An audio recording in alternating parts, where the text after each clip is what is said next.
Hasta ahora hemos visto cómo manejar variables reales de precisión sencilla y precisión doble. Lo que hemos también visto, cómo manejar diferentes enteros con diferente precisión. Y la pregunta ahorita es ¿hasta qué número podemos almacenar con una precisión doble y tanto, digamos, qué tan grande puede ser ese número como qué tan pequeño tiene que ser ese número? Luego, esto lo sabemos en MATLAB por el comando que se llama realmax. Si le ponemos realmax, nosotros sabemos que este es el número más grande que podemos nosotros manejar con precisión sencilla. Vean aquí, con precisión doble, que es justamente aquí los 8 bytes, que es alrededor de 1.79 por 10 a la 308. Es realmente un número grandísimo. Si le ponemos realmin, nosotros podemos ver la precisión más pequeña que nosotros podemos guardar en MATLAB, que es de alrededor de 2.22 por 10 a la menos 308. ¿Qué implicaciones tiene? Tiene implicaciones que si nosotros tenemos números más pequeños o más grandes, MATLAB los va a saturar. ¿Y cómo puede saturar hacia abajo? A lo mejor hacia arriba lo entendemos bien, pero hacia abajo, ¿cómo lo pudiera hacer? Bueno, pues vamos a decir que Y va a ser, por ejemplo, 1 por E a la menos 400. Eso definitivamente sería más pequeño que 2.22 por 10 a la menos 308. ¿Cómo lo va a manejar MATLAB? Lo va a manejar con un mero cero. Ya va a ser un cero de 8 bits y así es como hacia abajo lo va a manejar. Eso tiene algunas implicaciones, no muchas, pero en la mayoría de los métodos numéricos eso es suficiente. Ahora, con el fin de introducir entonces los métodos numéricos para resolver estos polinomios característicos, nosotros tenemos que hablar de justamente algunas variables de las cuales ya hemos visto durante el curso, y esos son no solamente los escalares, que ya los vimos junto con la precisión, sino arreglos de números escalares que les llamamos vectores o matrices en lo general. Los vectores se pueden definir de varias maneras en MATLAB. La primera y más fácil es que sea a partir primero de corchetes cuadrados. Estos corchetes cuadrados pueden tener diferentes números, por ejemplo, separados por un espacio, 3.1, 2, 2.3, 5.6. Este vector, esta es la definición por default de MATLAB. Una cosa que les comentaba al inicio del curso es que en matemáticas normalmente los vectores se ponen verticales, pero en el despliegue, sobre todo cuando nuestra visión es más horizontal que vertical, eso causa muchos problemas. Entonces en computación normalmente se despliegan los vectores de manera horizontal, es decir, por default la mayoría de los vectores son vectores renglón en vez de ser vectores columna. Esto es lo que pasa con MATLAB. Luego entonces, si nosotros vean cómo aquí nosotros tenemos 4, es un arreglo de 1 por 4, es decir, un renglón con 4 columnas, y dado que este vector tiene entonces 4 números, cada número va a tener una precisión doble de 8 bits, de tal manera que un vector de 1 por 4 va a utilizar en memoria 32 bits. Hay otras maneras de hacer vectores. Llamo su atención a que en el despliegue, este despliegue tenemos los 32 bits de precisión, pero MATLAB, con el fin de no desplegar todos los números, nada más despliega los primeros 4 después del punto. Eso no quiere decir que no podamos manejar más. De hecho, cuando hacemos estas operaciones, estamos haciendo operaciones con la precisión doble. Digo, a menos que empecemos a multiplicar sencilla con doble, como ya vimos, o hacer operaciones entre ellos, eso implicará que MATLAB lo recorra hacia la precisión más pequeña. Esta es una manera de definir vectores. A partir de cada una de las columnas se separan simplemente por espacios en blanco. Pero esto también puede ser hecho con comas, como lo pongo aquí. 5.6, vamos a ponerle 5.7 para que se distinga, y la respuesta o la asignación en el espacio de trabajo de MATLAB es igual. Es un arreglo de 1×4 de 32 bits. Ahora, ¿qué tal si nosotros lo que queremos es, en vez de un vector renglón, lo queremos una columna? Entonces necesitamos utilizar lo que se llama el punto y coma. Abrimos y entonces decimos 1, punto y coma 2, punto y coma, le voy a poner 3, punto y coma 4. Y entonces nos va a dar un vector columna. Este vector columna igual tiene la misma cantidad de bits. Ahora, ¿cómo se define entonces una matriz? A este punto seguro que ya empiezan a intuirlo. Quedamos que los vectores los vamos a denotar con letras minúsculas y las matrices con letras mayúsculas. Debido a eso voy a poner con mayúscula la matriz A. Y entonces voy a poner una matriz de 3×3, una matriz identidad de 3×3. Luego entonces tendría que ser el primer vector horizontal 1, 0, 0 y el siguiente sería 0, 1, 0 y el siguiente sería 0, 0, 1. Aquí yo ya tengo una matriz de 3×3 de 72 bits. ¿Por qué? Porque tengo 8 bits. 8 bytes por cada número, que lo tengo que multiplicar por 9 esta matriz ocupa 72 bytes. ¿Por qué les estoy haciendo énfasis en esto? Porque a la hora que nosotros carguemos todos nuestros datos, la matriz que nos puede salir de una magnitud tremenda, o sea, puede ser demasiado grande. Si nosotros lo guardamos, digamos, en memoria de disco, no hay problema. El problema es cuando empezamos a hacer multiplicaciones u operaciones con ello. ¿Por qué? Porque entonces MATLAB lo va a agarrar del disco duro y lo va a meter a la memoria RAM y los va a empezar a hacer operaciones. Y en el momento en que haga eso, va a ocupar la memoria RAM de nuestra computadora. Si nosotros tenemos memoria RAM pequeña, muy probablemente no vayamos a poder hacer operaciones con matrices muy grandes. Tendríamos entonces, lo primero que hay que hacer para manejar grandes cantidades de datos es entonces una dupla en computadoras. La primera es aumentar la memoria RAM. Hay computadoras que manejan desde 16, 32, 64 de RAM y la otra es tener mucho disco duro, de preferencia de estado sólido, porque este proceso de agarrar un dato del disco y meterlo a la RAM es mucho más lento. O sea, cuando nada más tienes un dato, nada más tienes 10 datos, no es relevante. Las capacidades de tu computadora no son relevantes porque van a ser sobradas, pero la cuestión es cuando tú tengas archivos demasiado grandes, entonces va a tener que ir elemento por elemento metiéndolo a la RAM y eso puede tomar tiempo. El mero hecho de agarrar el número y empezarlo a multiplicar con un montón de veces va a tomar demasiado tiempo. Entonces, un disco de estado sólido lo que hace es que ese tiempo de disponibilidad de esa memoria es mucho más corto. Hay varias maneras de cargar vectores y matrices a MATLAB.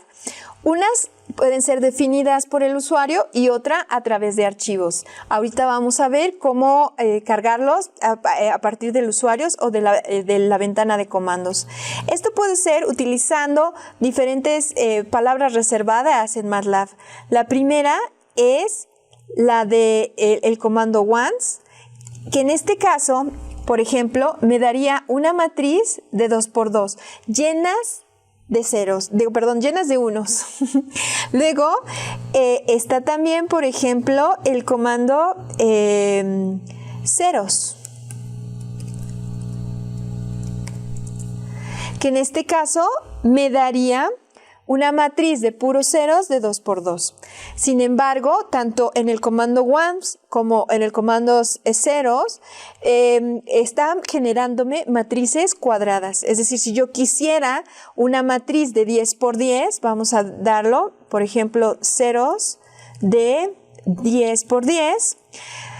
Aquí recuerden que yo tengo 8 bytes por cada elemento y esto, como tengo 10 por 10, yo tendría que tener 800 bytes. Fíjense que una matriz de puros ceros me está agarrando la memoria de 800 bytes. Esta matriz, tanto ceros como ones, nos puede generar, nos reserva la memoria y estos comandos también los podemos utilizar no nada más para matrices cuadradas, sino rectangulares. Por ejemplo, si le ponemos ones 1,2, nos dará un vector, o el ones 2,1 nos daría un vector renglón. Así también el comando ones, ceros, por ejemplo, de 10 por 30, bueno, algo que se pueda ver aquí, que es 10,3, nos daría una matriz de 10 renglones y 3 columnas.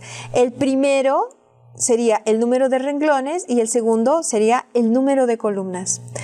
Hay otras maneras de generar matrices. Por ejemplo, el comando magic. Magic de 3 lo que nos da son matrices de puros números enteros, matrices de 3 por 3. Si yo le digo a Magic que me haga una matriz de 3 por 2, lo siguiente que me dice es no puedo. Magic nada más está definido para matrices cuadradas. Estas, digamos, sin embargo, ustedes pueden generar matrices de números aleatorios en MATLAB y para esto requerimos el comando rand. Rand, por ejemplo, de 2, lo que nos hace es una matriz de 2 por 2, matriz cuadrada de 2 por 2, en donde cada uno de estos números ha sido generado de manera aleatoria. Si yo le vuelvo a poner rand 2, me genera otra matriz completamente diferente. Todos los números son generados de manera aleatoria.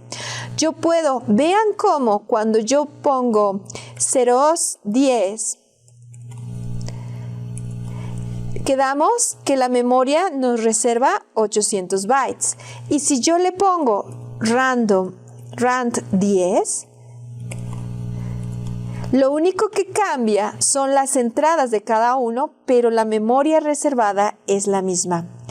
Hay un comando en MATLAB como para hacer uso más efectivo de la memoria y eso es, por ejemplo, el comando sparse. Si yo le digo que Y es una matriz de puros ceros de 10 por 10, ya quedamos que va a ser esta y va a tener 800 bytes. ¿Y qué tal si yo le digo que Y va a ser esto, sparse de 0 de Y? Fíjense que Y, aquí yo estoy utilizando algo que se llama, algo que es posible en computación, pero no es posible en matemáticas, que es, le estoy asignando al nuevo valor de Y, para asignar el nuevo valor de Y, le estoy ocupando el valor anterior de Y. En este caso, el valor anterior es una matriz de 10 por 10, fíjense, de 800 bytes. En el momento en que yo le digo que eso va a ser sparse de Y, entonces, fíjense cómo Y ahora pasó de ocupar un espacio de 800 bytes a 104 bytes. ¿Qué es lo que hace MATLAB aquí? Lo que hace MATLAB es tomar en cuenta nada más cierta memoria para definir la estructura de la matriz y va a guardar además los valores que son diferentes de 0 para quitar de la memoria los ceros que son de precisión doble de 8 bytes que realmente pues no nos dejan, en términos de memoria nos están ocupando, pero utilitariamente no son muy significativos. Entonces, este comando sparse lo que hace es un manejo de memoria mucho más efectivo. Ahora vamos a poner otro ejemplo.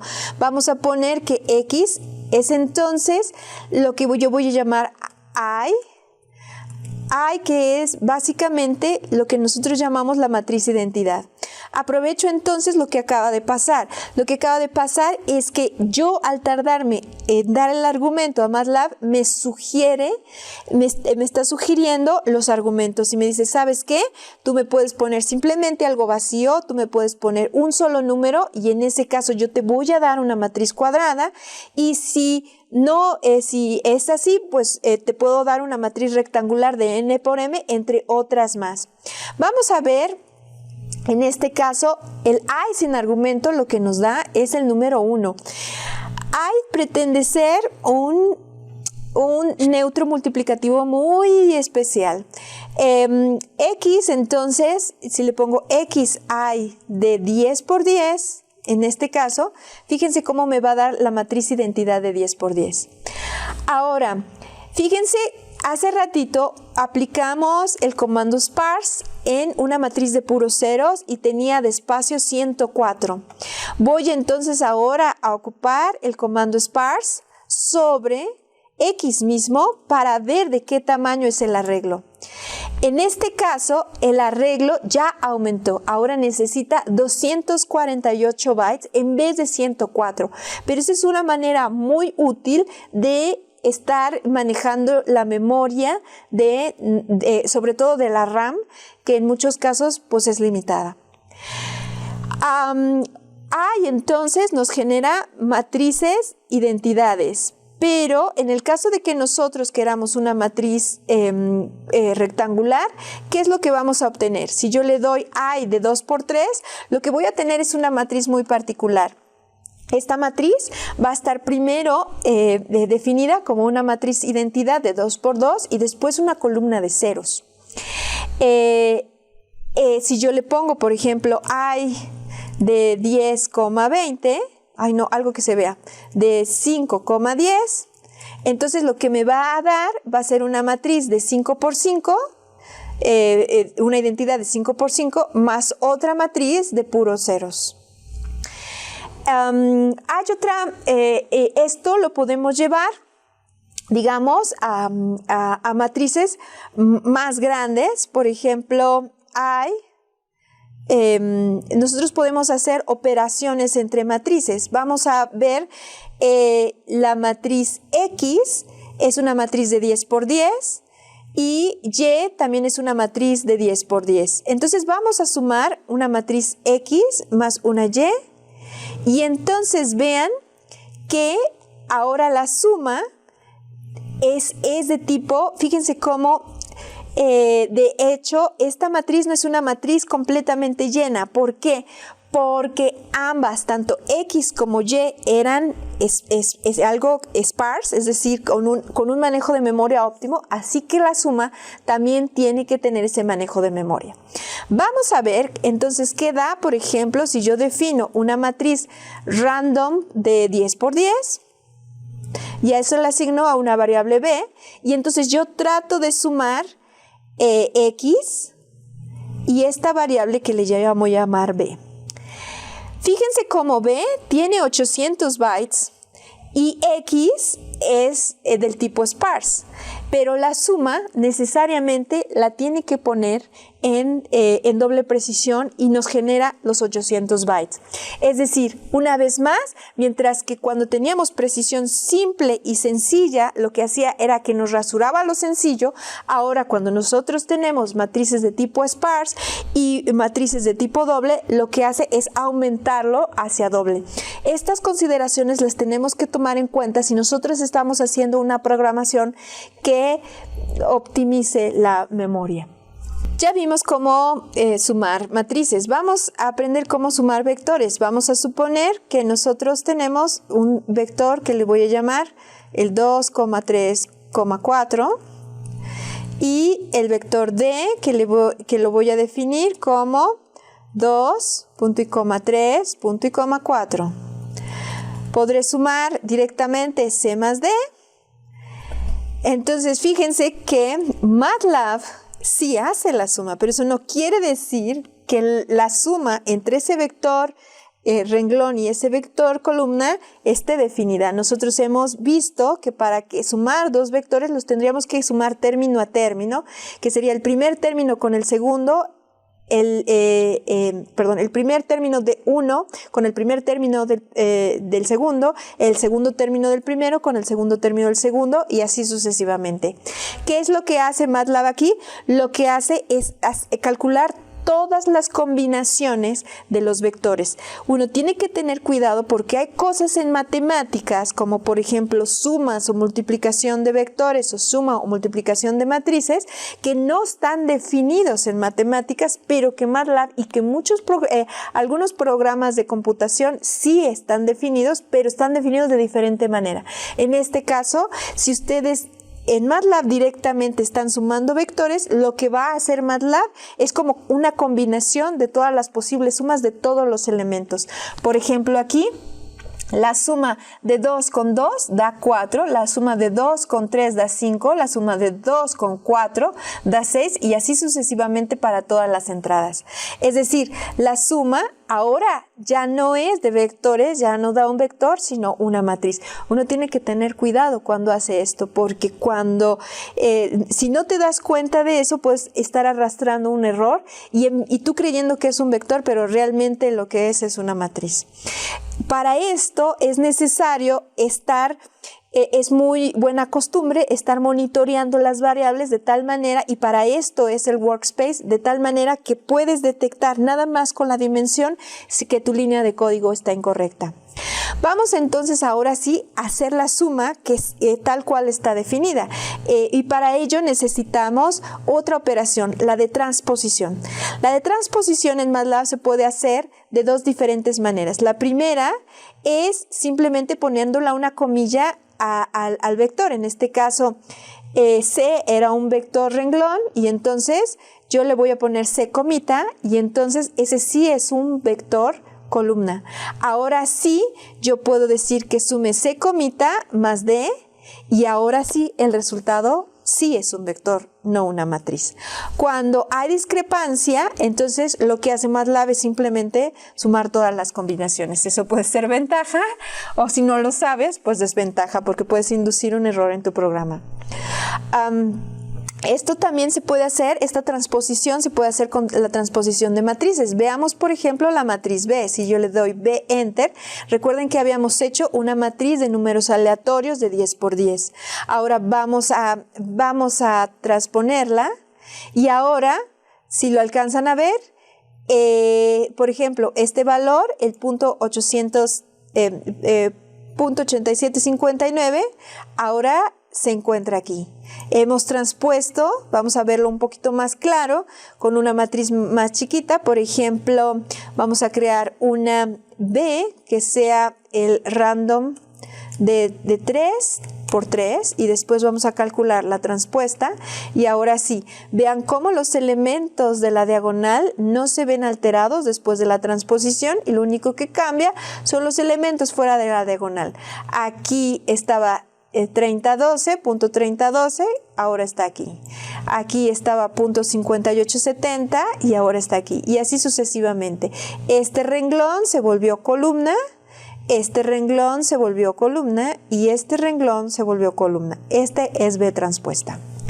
Ahora vamos a ver el producto interno de vectores. Nosotros teníamos, por ejemplo, voy a definir el vector x1 como el vector 1, punto y coma 2, punto y coma 3. Y ahora voy a definir el vector x2 como este que va a ser 4, punto y coma 5, punto y coma 6.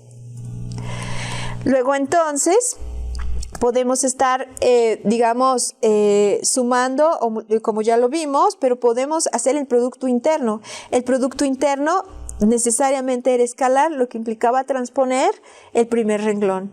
Podemos hacer x1 transpuesta, que está multiplicando a x2. Y eso es un escalar. El producto interno de x1 y x2 es simplemente transponemos 1 y multiplicamos con el signo de multiplicación, el asterisco.